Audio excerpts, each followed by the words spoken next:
Hello, this is Williams, and today we're going to talk about digital tips, tricks, and techniques to make your comic.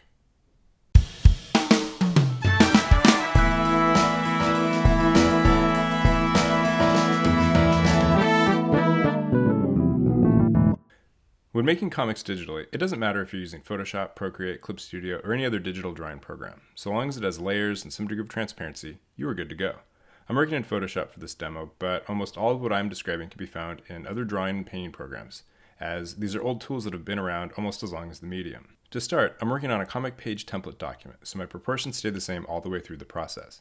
I'm also not drawing directly on the background layer of the document, but instead on a layer directly above it so that the two are not attached.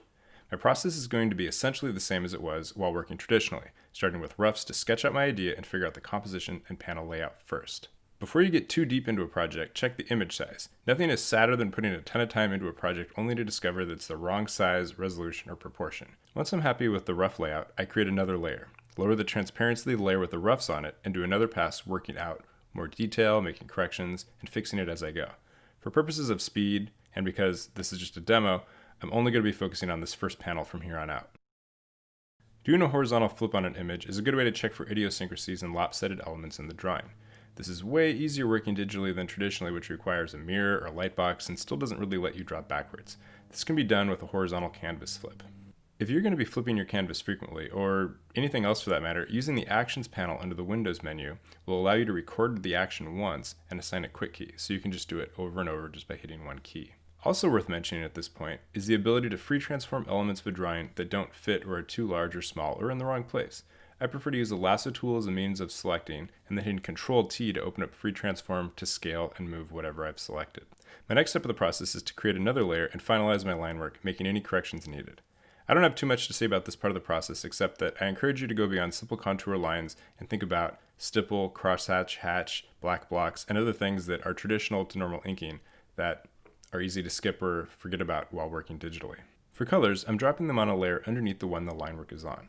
Coloring drawings can get complex, and keeping the colors separate from the line work is a good idea.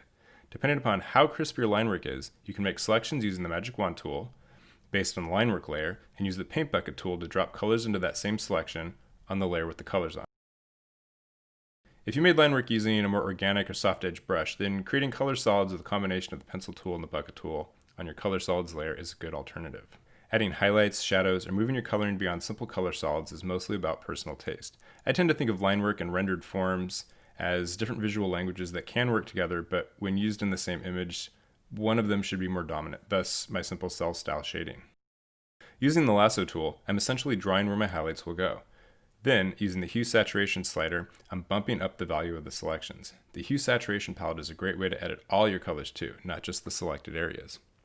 Once all of my color solids are in, I may tint the whole thing using a brand new layer with a solid color over the whole top using a screen or multiply transparency. Transparency modes are a great way to nudge and unify your line work and your color work all at once. Because this is a demo and I'm working in Photoshop, there's a ton of other tools available in lieu of making a full-fledged background. Maybe I'll make a few perspective demos later, but here's easy speed lines using the radial blur filter. The last couple steps are typically making panel borders, deleting any overlap, and adding text. The text functions in Photoshop and most other drawing programs are pretty mousy, and you'd be much better off using a program like InDesign to set your type. But it's still way better than writing out your text or scribbling it in with a stylus. The text sits in its own layer, and behind it on a separate layer, I'm drawing a word bubble and using layer style to add a stroke to the outside of the bounding box. The color mode and the way you save your image is important too. I prefer to work in RGB, which stands for red, green, and blue, the visible colors of the light spectrum. It gives you brighter, more saturated colors, and is how you should prepare work for web and screen.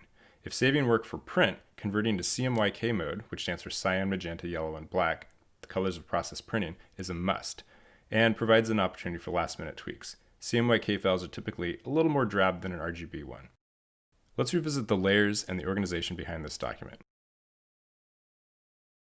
I like to leave the background white and devoid of any information.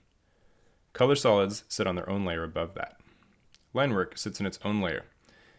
If it's something scanned or has a white background, you'll need to put a multiply transparency on it. If the line work is drawn digitally on an independent layer, the multiply transparency is unnecessary.